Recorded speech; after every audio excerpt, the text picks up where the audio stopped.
अस्सलाम वालेकुम स्टूडेंट्स, मैं माजिद अली, आपका कंप्यूटर टीचर, आपका दोस्त इंग्लिश टीचर। आज हम इंग्लिश का लेक्चर नंबर 2 स्टार्ट करेंगे। इंग्लिश लैंग्वेज में लास्ट टाइम हमने कुछ बेसिक टर्म्स समझी थी कि इंग्लिश पढ़ने के लिए हमें किन किन चीज़ों की ज़रूरत होती है। तो आज भी हम उन टर्म्स को ही कंटिन्यू करते हुए चंद इम्पोर्टेंट टर्म्स आपके साथ शेयर करना चाहूँगा, ताकि आपको उन टर्म्स का अगर आइडिया होगा तो बेहतर तरीके से काम को कंटिन्यू कर सकेंगे। ओके, तो आज हमारा सबसे पहला टारगेट क्या है? Speech organs. What is speech organs? Speech organs क्या है, ये इनका क्या रोल है इस इंग्लिश बोलने में। तो आपके साथ शेयर करने से पहले मैं आपसे रिक्वेस्ट करना चाहूँगा कि अगर आपने अभी तक मेरा चैनल सब्सक्राइब नहीं किया तो मैंने लेटेस्ट वीडियोस बना के अपलोड करता रहता हूँ, जो आप तक इजीली पहुँच सकें। ताकि मैं लाजमी नहीं कि फेसबुक पे हो, तो कोशिश करें कि चैनल को सब्सक्राइब लाजमी कर लें, ताकि जो भी मैं नई वीडियो अपलोड करूं आप तक इजीली अवेलेबल हो जाए, आप तक पहुंच सके। तो students, speech organs, what is speech organs? Speech organs क्या हैं, इनका क्या काम है इस इंग्लिश में? पहला speech organ, lips. Speech organs का मतलब होता है वो चीज़ें जिनके वो अल्फाज कहते हैं, या वो हम चीज़ें बोल सकते हैं, वो पार्ट्स बोल सकते हैं जो आवाज़ बनाने में मदद करते हैं। ठीक है, स्पीच ऑर्गन्स का मतलब वो पार्ट्स जो आवाज़ बनाने में मदद करते हैं, जिनमें फर्स्ट आ रहा है हमारा लिप्स। लिप्स बहुत इम्पोर्टेंट होते हैं हमारे पास इंग्लिश को बोलने में। हमें इंग्लिश की प्रोनाउंसिएशन करेक्ट अगर बोलनी है तो लिप्स उसमें काफ़ी इम्पोर्टेंट होते हैं। तो आपने इन ऑप्शंस को ज़हन में रखना है कि कौन कौन चीज़ें मैं बता रहा हूँ। फर्स्ट लिप्स, इसका नेम है स्पीच ऑर्गन्स। सेकेंडली टीथ, दांत। दांत का मतलब हम अक्सर अल्फाज कुछ चीज़ दांतों को पीस के ज़ोर से बोलते हैं, कुछ चीज़ें हमें बोलने में ये बहुत ज़्यादा इम्पोर्टेंट हमारा रोल अदा करते हैं, दांत भी।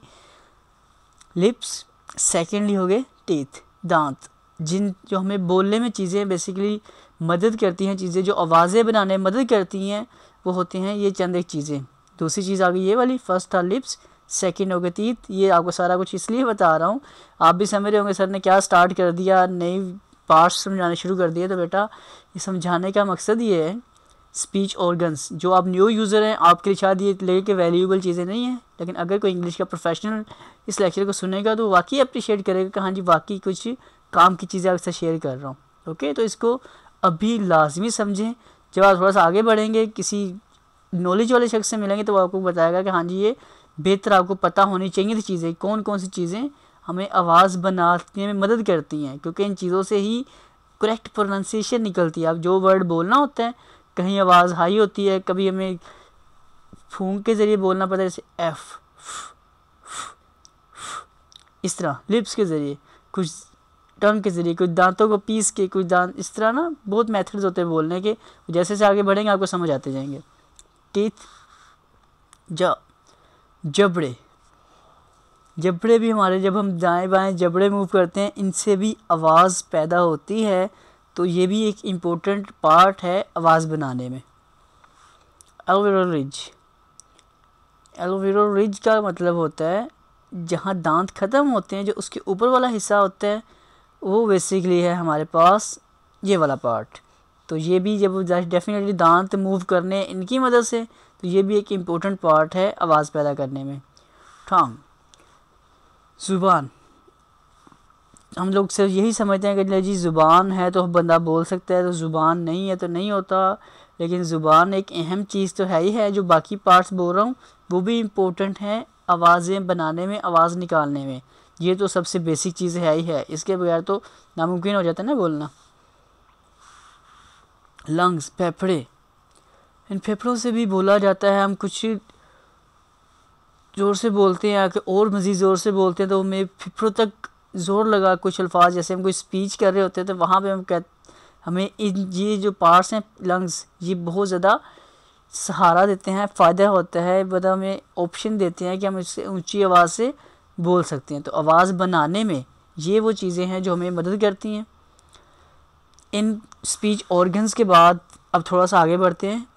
एक नई चीज़ है, what is IPA। Stand for होता है international phonetic sound alphabet, international phonetic alphabet. क्या है ये चीज़ आखिर कि इंटरनेशनल फोनेटिक अल्फ़ाबेट क्या होता है?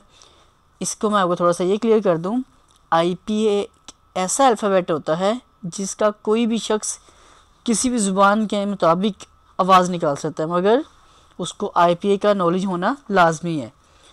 इट्स मीन जैसे हम उर्दू ज़ुबान है पेपर पे लिख लेते हैं, ओके हो जाता है, इंग्लिश लैंग्वेज है ये भी लिखी जाती है, इसी तरह एक ये IPA इंटरनेशनल फोनेटिक साउंड भी एक लैंग्वेज है कि सिर्फ वही बंदा जान सकता है जो जिसको ये आती होती है।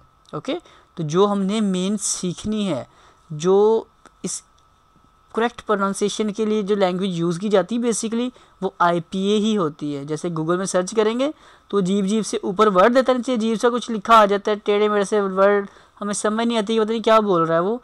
बेसिकली इसकी वो प्रोनाउंसिएशन बता रहा था कि इसको कैसे पढ़ा जाए, कैसे बोला जाए। तो उसके ऊपर भी डिस्कस करने के लिए हमें ये पता हो कि IPA आखिर चीज़ क्या है। IPA एक इम्पोर्टेंट है बहुत ज़्यादा, मतलब अगर आप जैसे आप उर्दू इंग्लिश करते हैं इस तरह आप IPA में कोई भी टेक्स्ट, कोई भी लेटर टाइप करके किसी को दें, आपने कुछ भी चीज़ लिखी, आप दूसरे शख्स को देते हैं ये चीज़ ज़रा पढ़ें, अगर तो उस बंदे को IPA की लैंग्वेज समझ आती है तो आपने जो लिखा होगा वो पढ़ के आपको फ़ौरन से सुना देगा। लेकिन अगर जैसे जिसको उर्दू इंग्लिश आती है IPA नहीं आता, वो आपकी इस ज़ुबान को समझ नहीं पाएगा और कुछ भी नहीं पढ़ सकेगा। तो ये एक बहुत अच्छी नई और यूनिक चीज़ है और ये इंग्लिश के लिए है, इसलिए मुझे आपको ये सिखानी पड़ेगी। इसलिए नहीं कि नई चीज़ सिखा रहा हूँ, ये इंग्लिश के लिए ज़रूरी है, इसलिए आपको IPA का सीखना, आपको IPA का आना लाजमी है। ओके, उसके बाद कुछ और बेसिक सी चीज़ें वो है जी फोनेटिक्स की टर्म्स। कुछ ये टर्म्स का हमें पता होना चाहिए। जैसे मैं हर एक चीज़ को आपको बताता जा रहा हूँ कि जो जो चीज़ें हमें लाइका कॉन्फिडेंस डेवलप करने के लिए इस्तेमाल हो सकती हैं किसी जगह पर, कहीं आप स्पीच दे रहे हों तो हाँ, जो चीज़ें मैं आपको बता रहा हूँ आप इन चीज़ों का जिक्र करेंगे तो बहुत कम लोग हैं जो इन चीज़ों को जानते हैं। ओके, इंग्लिश बोलना, टेंसेस क्लियर करना वो कोई भी कर देगा, लेकिन जो चंद चीज़ें ये टर्म्स बता रहा हूँ ये टर्म्स बहुत इंपॉर्टेंट है और जब आप किसी को बताएंगे तो सारे प्रॉपर तवज्जो से आपकी बात सुनेंगे, क्योंकि ये एक नई चीज़ है, ये पता होना चाहिए सबको। तो फोनेटिक्स टर्म्स क्या चीज़ें हैं? फर्स्ट है इसमें आर्टिकुलेटरी। आर्टिकुलेटरी का मतलब होता है इस टर्म के अंदर आपको बताया जाता है कि आवाज़ पैदा कैसे होती है। आर्टिकुलेटरी है जो फोनेटिक्स में, फोनेटिक साउंड थे ना, मैंने क्लियर किया था लास्ट टाइम, तो वो साउंड्स में भी अपनी 3 टाइप्स हैं। पहला होता है आर्टिकुलेटरी, ये वो टर्म है जिसके अंदर आवाज़ कैसे पैदा होती है वो सारा कुछ इसके अंदर बताया जाता है। अक्यूस्टिक, सेकंड ऑप्शन है अक्यूस्टिक।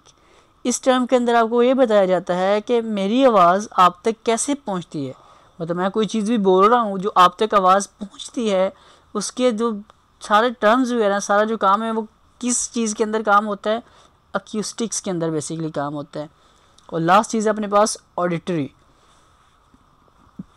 ऑडिटरी का मतलब होता है सुनने और समझने का तमाम अमल इसमें होता है, मतलब कोई भी चीज़ हम जो सुनते हैं उसको समझ रहे होते हैं वो तमाम का तमाम अमल बेसिकली हमारा ऑडिटरी में आ रहा होता है। ठीक है स्टूडेंट्स, तो ये चंद एक बेसिक टर्म्स थी जिनका मैंने आपके साथ जिक्र किया, इनको आपने समझने की कोशिश करनी है। ओके, कुछ ना समझ आए तो इस वीडियो के नीचे कमेंट्स करके मुझसे आप दोबारा कंफर्म कर सकते हैं।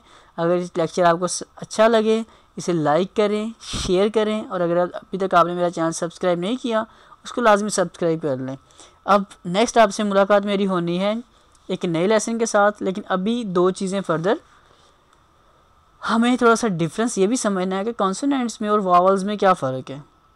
कॉन्सोनेंट्स क्योंकि अब हमारा सारा काम इन दोनों चीज़ों पे बेस करता है, आगे वाले जितने लेक्चर्स होने हैं 2-3 वो सारे इस चीज़ के ऊपर बेस होने हैं और यही हमारी बेस बनाएगी प्रोनाउंसिएशन, करेक्ट प्रोनाउंसिएशन के कैसे 100% ठीक बोला जाएगा, वो हमें ये 2 चीज़ों का पता होना चाहिए।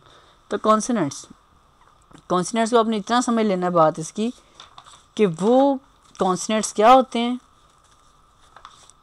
वो अल्फाज, वो आवाज़ें जो रुकावट से मुंह से निकलें उन्हें कॉन्सोनेंट्स कहते हैं।